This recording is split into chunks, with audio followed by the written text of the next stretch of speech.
Welcome back. Bit of bombshell news yesterday from one of the world's richest technology giants, Google's co-founder, Larry Page and Sergey Brin, immediately to step down as CEO and president, respectively, of the parent company, Alphabet. Now, they're still going to remain on the board, and they have still retaining majority voting power, but they are handing over the baton to current Google CEO Sundar Pichai. He'll take over as the CEO of both Google as well as the larger parent company of Alphabet. Pichai has been the face of the company in recent years as Google has endured scrutiny over privacy issues, and the founders have taken a bit of a step back. Joining us right now is Applico CEO Moazed, and on the phone is Tigress Financial Partners Chief Investment Officer, Director of Research, Feinseth. Great to see you both, and thank you so much for joining us. And let me kick it off with you, Alex. Thanks very much for being here. I want to get your take on this. Is this something that surprised you? How will Pichai be a different CEO of Alphabet than what we've seen from Page and Brin?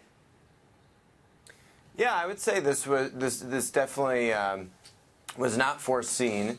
I think when you look at Sundar's background versus how is he going to step into the shoes of two founders of the company, and when you look at really the past 10 years of Google and how they've really been able to outperform so successfully, it's because they've been able to nurture entirely new businesses around Google search.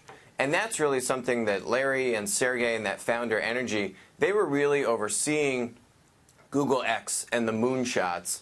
And I think they did a pretty good job at doing it. So will Sundar be able to fill those shoes and not only improve the existing operations of Google and Alphabet, but also nurture the up-and-coming new future businesses?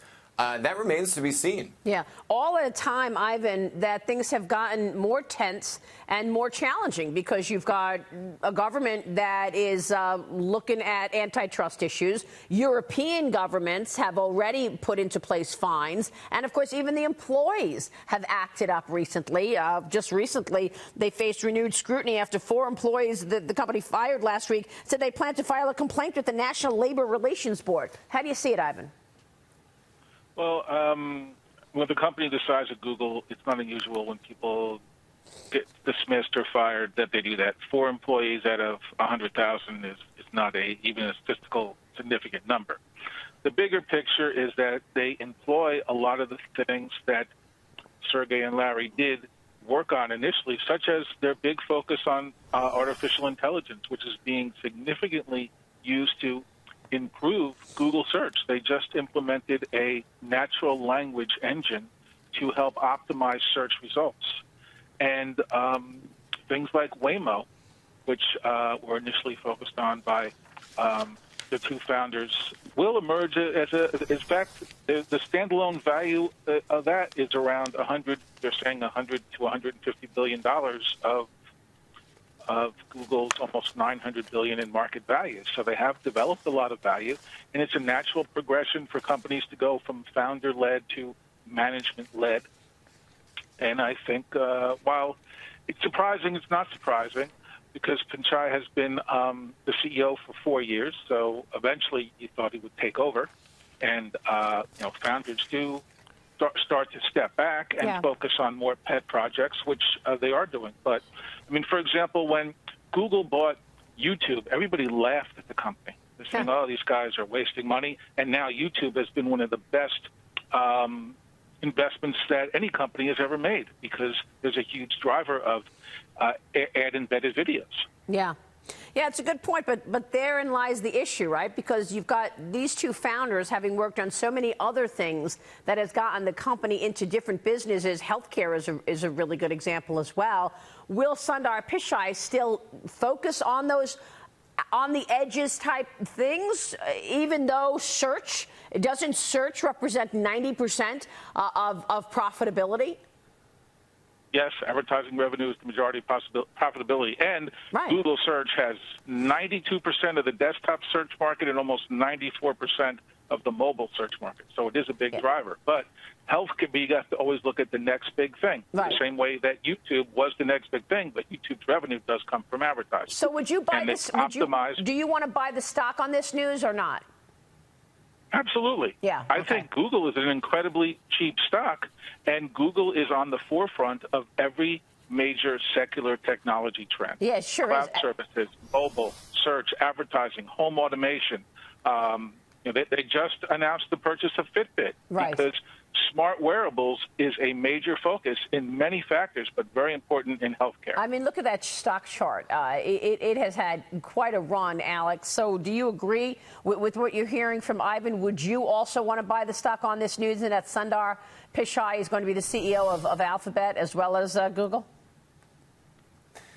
Sure, I would buy the stock, but that's mostly because of what Larry and Sergey have done to set up Sundar and Alphabet for the next 3 to 5 years. I think, the question is what happens beyond those things, right? What Google is teed up to do in automotive with Waymo and these new businesses that are on the horizon, they're very well positioned over the next few years. And these aren't small businesses. Waymo is not a small business, as the other guest was just mentioning. And so Sundar should be able to help integrate these new up-and-coming businesses that might be small by Google's standards, but are still pretty large and have a lot of momentum. I think what is the next Waymo? What are the next now early stage ventures or acquisitions that Alphabet needs to take? And how well can Sundar really plot that course, provide enough autonomy and separation from Google's core operating businesses to let these new bets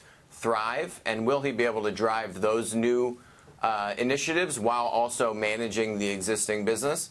If you draw a comparison to Tim Cook, on the other hand, although Apple and Microsoft are probably neck and neck for two of the largest tech market cap companies currently, what Tim has done or not done when plotting out the next bounce of the ball for Apple, I would be much more skeptical looking at Apple's long-term horizons versus, say, Microsoft with Satya, who also stepped into the shoes of a management-led CEO, where Satya has really brought Azure and these completely new businesses right into the foray for Microsoft, and that really has led to them being one of the biggest companies in the world, versus Apple and the level of innovation and kind of new business models that they're putting together, for me personally, has been underwhelming. Yeah.